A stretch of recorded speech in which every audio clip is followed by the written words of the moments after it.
Assalamualaikum warahmatullahi wabarakatuh. Para pemirsa yang dimuliakan Allah Subhanahu wa taala, kita bersyukur kehadirat Allah Subhanahu wa taala karena diberikan kesehatan dan umur yang panjang sehingga kita masih bisa menikmati kehidupan ini. Hari ini kita akan melanjutkan pembahasan kita tentang mengendalikan cinta dunia. Kenapa dunia ini kita harus kendalikan? Kenapa cinta kita terhadap dunia harus dikendalikan? Nah, orang yang tidak pernah membayangkan ada kehidupan sesudah mati, maka dia akan mabuk dunia. Dan dia tidak akan punya perhatian sedikit pun untuk mempersiapkan masa depannya yang tidak pernah berakhir di akhirat kelak, insya Allah. Seandainya manusia sadar bahwa dunia ini adalah tempat untuk menanam, bukan untuk memanen, maka pasti semua orang begitu bangun tidur langsung berkeringat untuk menanam. Dan dia nanti akan berhenti menanam sampai ajal menjemputnya.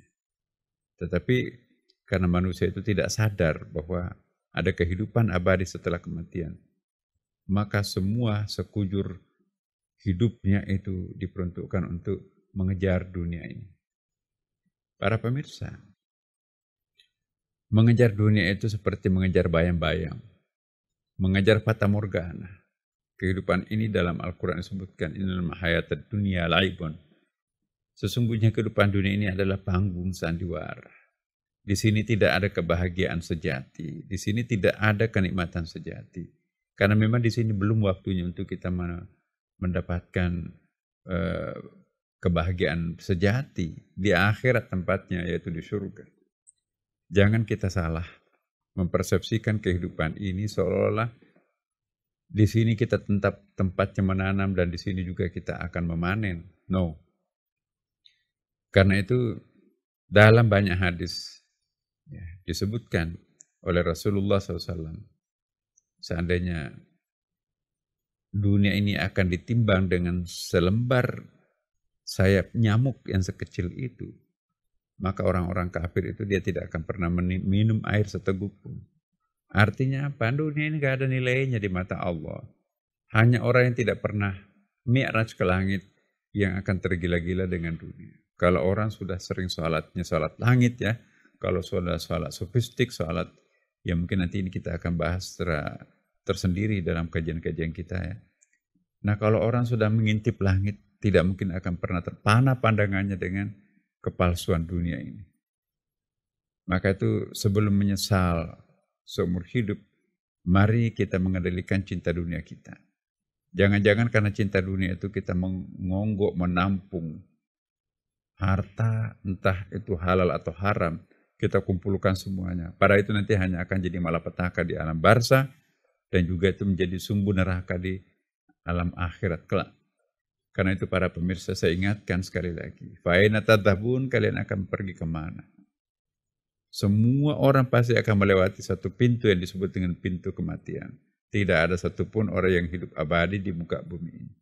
Apa yang kita akan bawa serta nanti dan apa yang membawa kita nanti tertolong di hari-hari kemudian itu tidak lain adalah apa yang kita tanam di sini.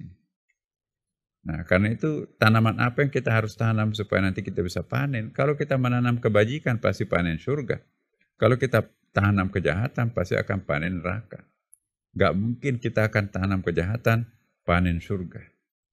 Atau sebaliknya. Ya, karena itu para pemirsa, mari kita mencoba untuk menyadarkan diri kita sendiri. Kalimat ini sebetulnya sangat sederhana. Bapak Ibu sering mendengarkan dari penceramah lain. Saya hanya ingin mengulangi apa yang Bapak Ibu dan kita semuanya tahu. Kita semua tahu siapa kita. Karena itu saya mohon betul Bapak Ibu. Mari kita sadar betul bahwa kehidupan dunia ini pasti kita akan tinggalkan. Jangan sampai nanti kita mabuk, diperalat, diperbudak oleh dunia ini.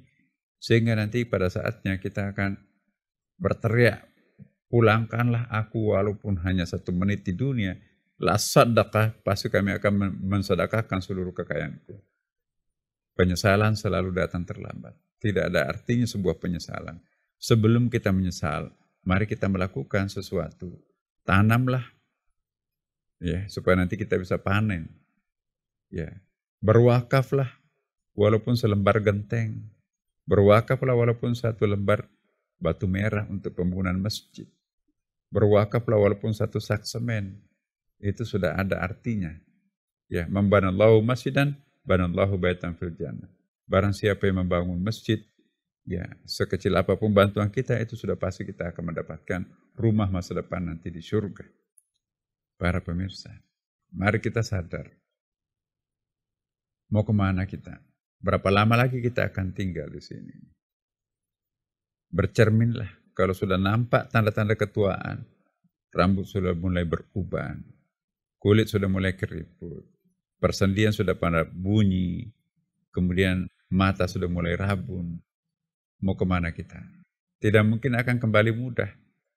Pasti kita sudah diintip oleh malaikat maut. Kapan SK-nya Tuhan? Orang ini kami akan jemput. Nah, sebelum kita menyesal, lakukanlah sesuatu yang bisa memperkecil penyesalan kita di hari kemudian. Saya ingin menghimbau kepada kita semuanya. Jangan meninggal sebelum memiliki harta wakaf. Untuk apa harta benda yang kita cari siang dan malam ini?